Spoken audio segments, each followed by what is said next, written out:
Hello, everyone, and thank you for tuning in to Poets&Quants and Center Court's Executive MBA Admissions Festival. Today, we're joined by an alum and admissions director from the MBA program at University of Florida's Warrington College of Business.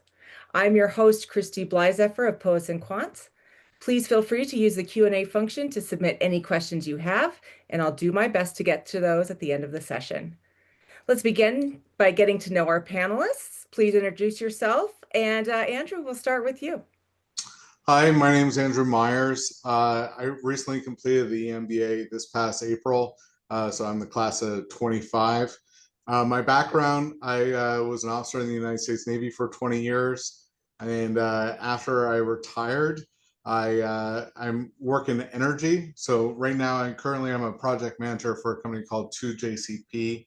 And so one of the reasons why I kind of want to get out there that I picked the EMBA course is I learned after getting out of the military, I didn't really speak the language of business, and Right. started really looking at what was available. And I live here in Jacksonville, Florida, and I thought the University of Florida program was going to be perfect for me, and turned out it was. So. Oh, great background. Thank you. And Naz, how about you? Hi, yeah, and thank you, Christy, and the rest of the Poets&Quants team for having us. As you all may know, I'm Naz Aranguch. I'm the Director of Admissions for the MBA program, and that incorporates our executive online full-time and weekend part-time programs here at the Warrington College of Business. And I've had the wonderful opportunity for about 15 years of being with this team and being in the landscape of the MBA realm. And so I'm super excited to be here today to talk more about our EMBA program. Well, certainly, and thank you both for taking the time today. It's certainly valuable for people when they're choosing their program. So Naz, let's just stick with you. Tell us a little bit about, Warrington's mission, values, what sets you apart. Why should people look at a Warrington MBA? Yeah. So, Christy, I think that at the end of the day, whatever MBA program a prospective student is considering, it's all about managing the value proposition that student's looking to get out.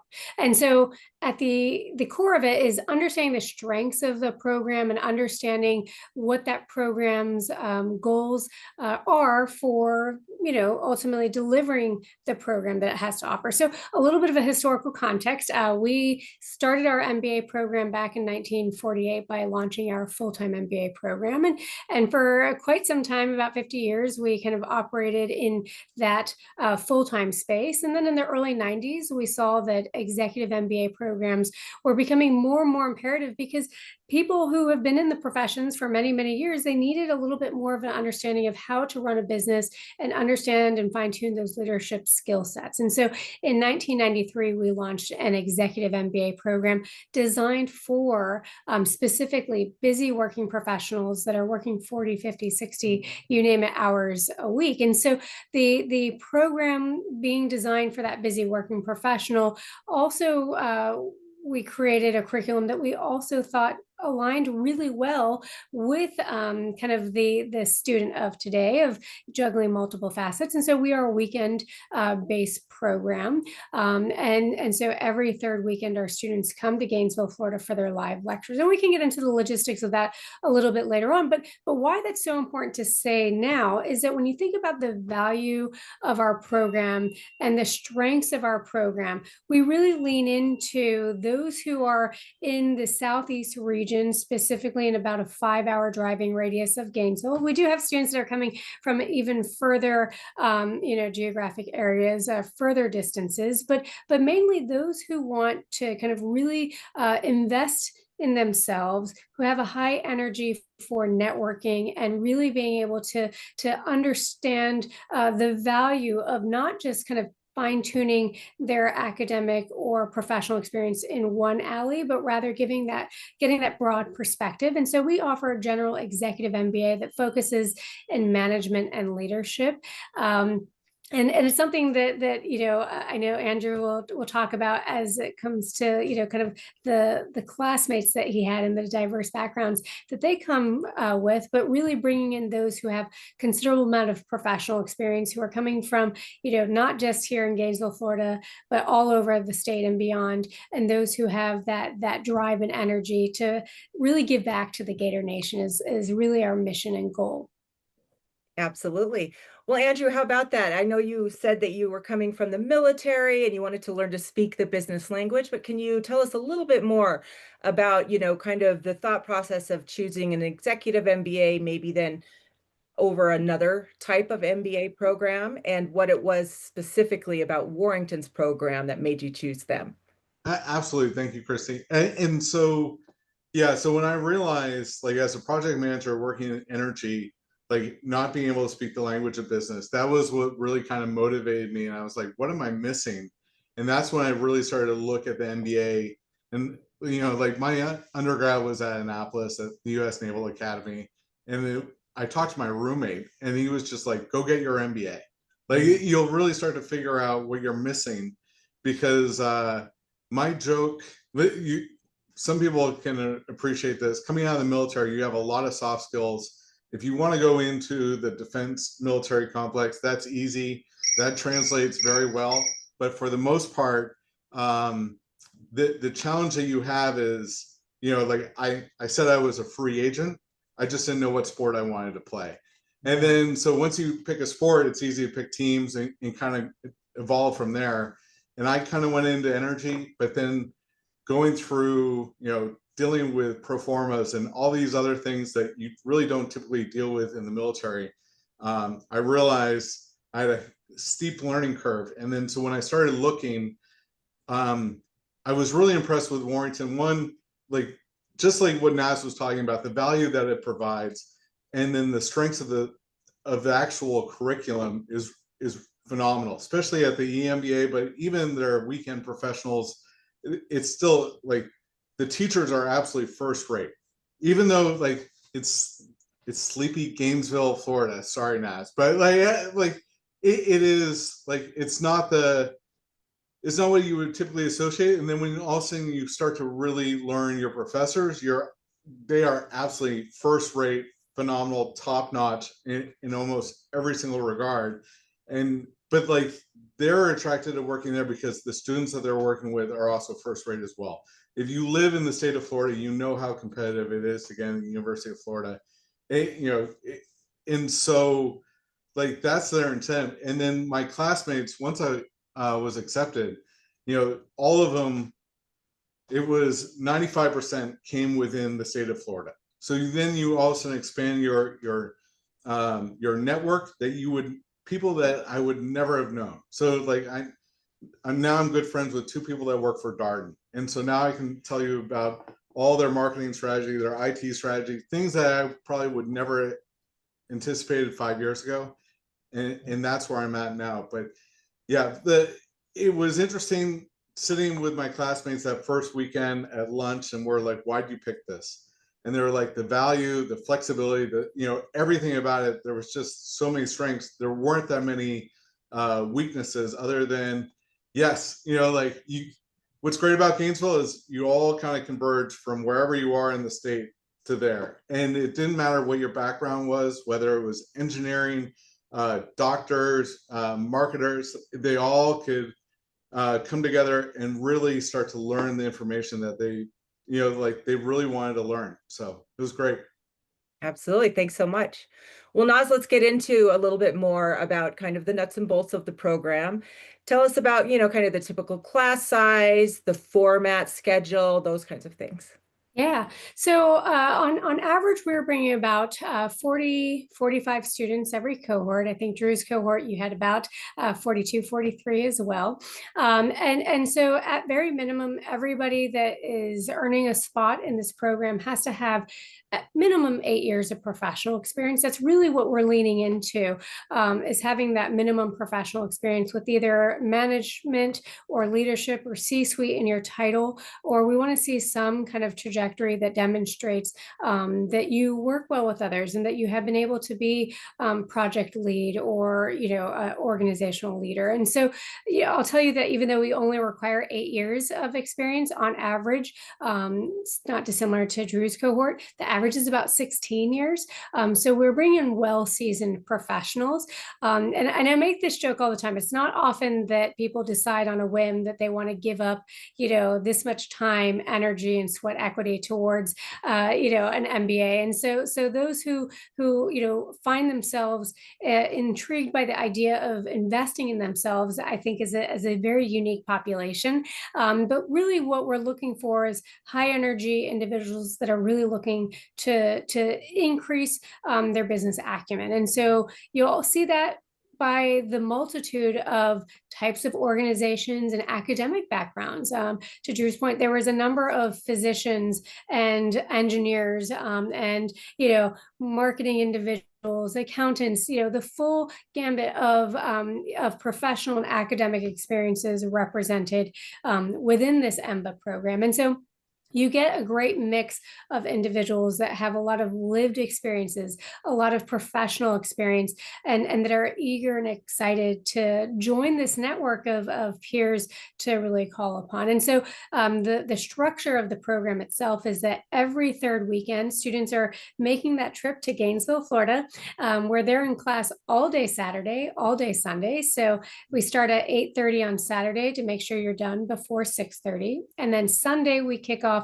a little bit earlier at 7:30 to make sure that you're done before 5. And that's primarily important for those that are driving back to Jacksonville, Orlando, South Florida, maybe even out of state, or wanting to fly back home, that we have an end time that is feasible for those individuals to hit the road. So, and of course, Drew can attest to this. We give you guys ample time for coffee breaks or bio breaks, and of course, lunch break, because we want to make sure that everybody is able to sit there and really absorb all that content for those dedicated class weekends. And also, the last thing that I'll point out is that those lecture content they are only delivered during those class weekends. So there might be a lot of programs out there that you're considering that might be a hybrid online or other, evening-based format where you have to all log in on a Tuesday night or whatnot. Our program is not like that. It's strictly structured so that lecture content is only delivered during those dedicated class weekends. It is 21 months from start to finish. We let students know the calendar more than 2 years out. So those who are looking to start in 2026, they know exactly what weekends from start to finish they would be in Gainesville. Yeah. Are there concentrations or electives with this EMBA, or do they kind of go through as a cohort? Yeah, so I would say the strength of our program is that it is cohort based. So you start with your same group of students and you all take the same courses from start to finish. And I think why that's really important is that as an executive MBA candidate, you have already so much professional experience that becoming a subject matter expert is more, about what you've acquired professionally and not what you acquire academically. Now, the academic piece is how do you tie it all together, right? And so how do you tie in the concepts of just-in-time delivery and operations supply chain management to any which industry? And so our focal point is about that general MBA that focuses in management and leadership. Although Drew could attest to the fact that almost every term out of the 7 terms, 5 terms, he did take a finance related course. So that was very finance focused. But I think the scope of the program is how do we build better decision makers within whichever realm they're looking to either get into or stay in. Since I'll also tell you that about a third of our students, if not more, are looking to stay within their organizations. And so it's really imperative that we're looking at that global business skill set as opposed to many other programs that offer those concentrations. Yeah, absolutely. Well, Andrew, what would you say about that, the academic experience, particularly the moving forward with the same cohort and, any kind of standout moments that you really remember? Absolutely. And that's the thing, like Nana said perfectly, like it's 21 months and it doesn't stop. And so like once you hit go, you're going. And so the academics, like you typically have 2 classes per term. The first term you have 3 because you need to learn how to write, and that's, I think, was the biggest transition. I think it was one of the harder classes for a lot of the people because we're all used to writing in a certain way, and then we have a teacher that's just like, no, like this is really how you need to structure it, and because very rarely do you have a professional in your work that be like, hey, you really need to figure out, I need it to be concise. Like that's typically the feedback. I just need it to be concise, but whatever. Or now people are just using, AI to kind of write their emails. But like you have to kind of understand, like, what are you trying to achieve? What are you trying to say?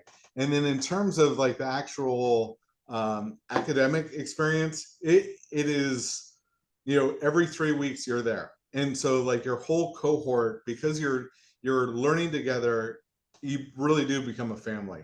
And so like not every Saturday night, but a lot of Saturday nights it was kind of go out as a cohort. And then the school itself makes sure that like once a term there was always something going on, so that it's not just your cohort, but it's also the other cohort that's also in the curriculum as well, either a year ahead of you or a year behind. So you kind of expand your network because you'll be in that one classroom the entire 21 months. You know exactly where you're going to go. But what's great about it is the diversity of experience that comes to the table, and then we all kind of learn together. But just like what Naz was talking about, you had accountants, you had CPAs that are literally taking an accounting class, and then like the conversation that they're having with a teacher is much different than, let's say, a doctor who's never like, they're like, man, I don't understand how the balance sheet really works or anything like that. But that's what it was kind of, it was level setting in a lot of ways. And you really get to do a lot of case studies and do deep dives into companies and really start to figure out, all right, what are the strengths and weaknesses of, we could use Disney because you're probably going to have several employees from Walt Disney that are going to be in your cohort, and they can provide, hey, like, I don't deal anything with parks, I deal with streaming, but like this is what always kind of fascinates me, and they can kind of like help you be like, hey, this is what we think of it internally. So it was a great experience, and you learn about so many different companies, not just in the state of Florida, but also internationally as well. Yeah, interesting. Naz, what would you say maybe beyond the cohort feel is kind of a defining characteristic of the Warrington EMBA? Yeah, so I think that it's really, it goes beyond the classroom. Drew really touched up on the fact that there is a strong family dynamic, and that goes beyond kind of being in the classroom of Huff Hall. So much of what we do really fosters this sense of being a Gator. And what I mean by that is, whether it's a networking event, whether it's at the midway point, this program has our students go on a global immersion experience. So they do a 1-week study tour.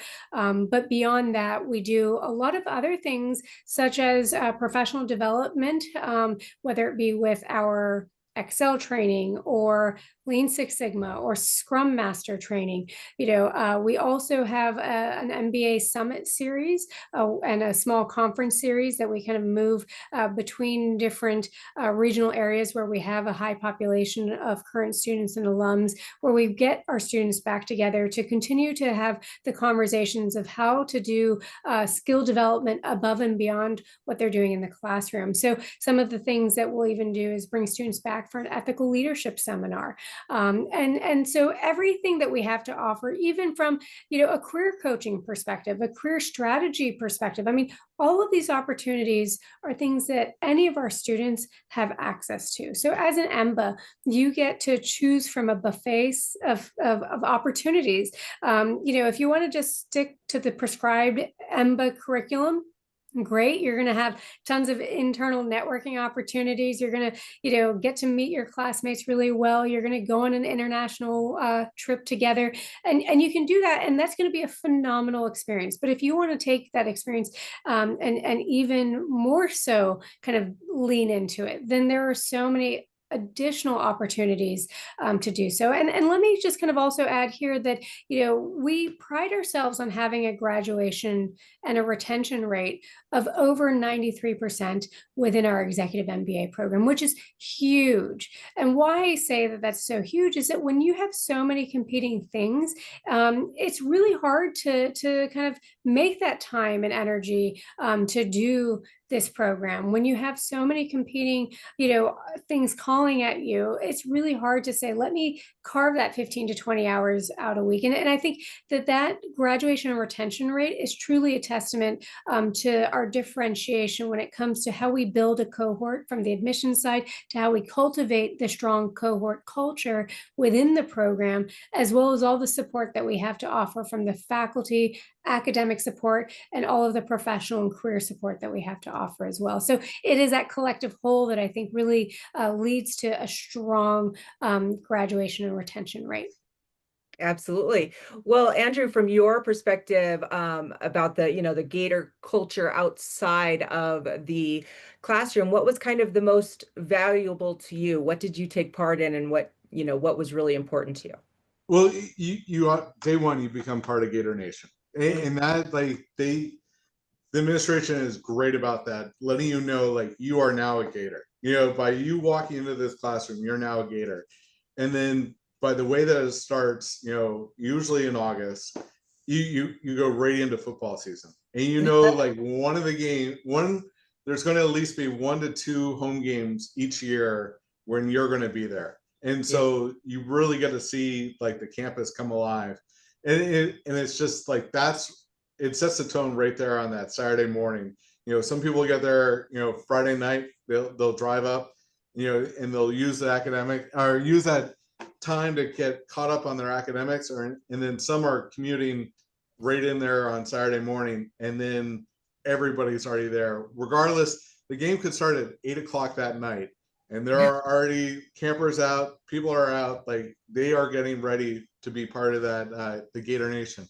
This past year, winning the national championship in basketball, like my text kept I was actually in Europe when the game happened, but my phone would not stop blowing up because the entire cohort was just so excited to see the outcome of that game. Considering coming back to win the game was unbelievable. But you are working you're seeing the graduate students in Q Hall, you're seeing them on campus the whole time. Like you really do feel like you are part of Gator Nation the whole time that you're there. And then the fact that the resources are available for an EMBA just as much as they are for an undergrad or a grad student, like you can really leverage those resources to really make most of your time there as a student. Yeah. Speaking of resources, Naz, I think maybe one of the big decision points for people is the balance of their full-time job, their families, and school. What kind of support does Warrington offer in that regard? Yeah. So, I think that one thing we can all agree on is it's really hard to predict 21 months, right? We jokingly say that a number of babies can be born during that period of time, that people get relocated, people have, get promotions, things happen. And I know that Drew's cohort faced a lot of that, the great news and maybe the more challenging news that comes with life. And so when life kind of throws our students curveballs, that's what we are here to help support. And so, I know that a number of students over the years, I'll speak to one who was deployed during his time in our EMBA. Basically, what we did is just gave him a leave of absence until he was able to return. Some people need to transition from an EMBA weekend-based program because they're relocating out of state and it's maybe not as feasible, or maybe they're welcoming, or caring for a young child and those needs change. And so we have inherent flexibility within our program to transition to either giving somebody time off or transitioning them to one of our other formats. And so an example of this would be we've had students that have to transition to our online MBA program. And we have created a large portfolio of MBA programs, all that are taught by the same faculty, all that earn the same degree. There's nothing on transcripts or diplomas that specify which of our MBA formats a student has pursued. And that's intentionally done so that if you do need to make that shift, you can feel confident going from an EMBA program that meets every third weekend to an online program, knowing that you're still earning that same fantastic Warrington degree. And in fact, how we created our portfolio is also to align with those needs of our students.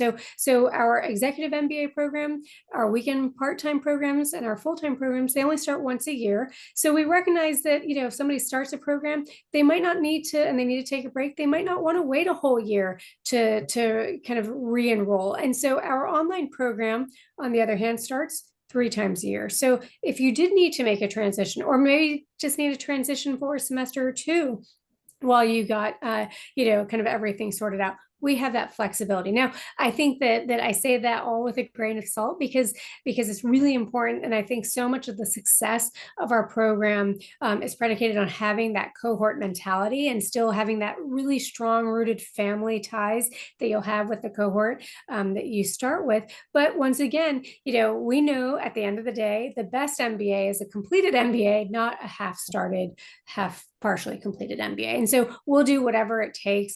As long as a student graduates within 7 years of starting, we will make that happen for them. Oh, wow. Very good. Well, Andrew, what's like maybe one piece of advice for that balance? Well, I kind of want to piggyback off what Naz said. So at our graduation, we had several members of our cohort that transitioned to a different program, but we're all part of the same graduation. So it was really great to see them then at graduation because of, one of them had to move. The other one, because of just couldn't continue to commute to Gainesville every 3 weekends, so he transitioned to the online program. But we all walked together. I mean, the biggest thing is that time commitment. I can tell you, most of our classmates, they probably started at 8 o'clock at night and they went till whenever they could at night. And whether it was midnight or whatever, but it's staying on top of it more than anything else. And I would say 10 to 20 hours is probably about right per week. And it really does depend. Sometimes it's going to be closer to 20, sometimes it's just 10, just keeping up with the workload, because if you try to wait to the last minute, it's just the amount of information will be too much to really retain it. And so it's just that time management. And everyone realized, life does catch up. You want to take vacations, you want to do all that stuff. We had multiple marriages in our cohort during the program. We had babies, we had twins that were delivered, and lots of promotions within the cohort. So life was definitely impacting us on a weekly, daily basis, but it was just how to manage your time as well as you could while competing with all those other facets of life, from your job to your family to whatever. So it was something that, you have to be motivated. And that's what I thought was also interesting, is the support network that the cohort provided to each other, so that, hey, you could always text them, somebody within the cohort, I'm really having a hard time with this material. I don't understand it. I feel overwhelmed. And they were kind of all right, take a deep breath. Let's walk through this and we'll get through it together. So, yeah. Andrew, can you maybe summarize for us, kind of quickly, what kind of professional impact you noticed from the EMBA? I thought, once again, the professors are absolutely phenomenal. And I can't understate that enough. And the amount that I learned. So now, I'm opening up a business that I never thought I would have opened up.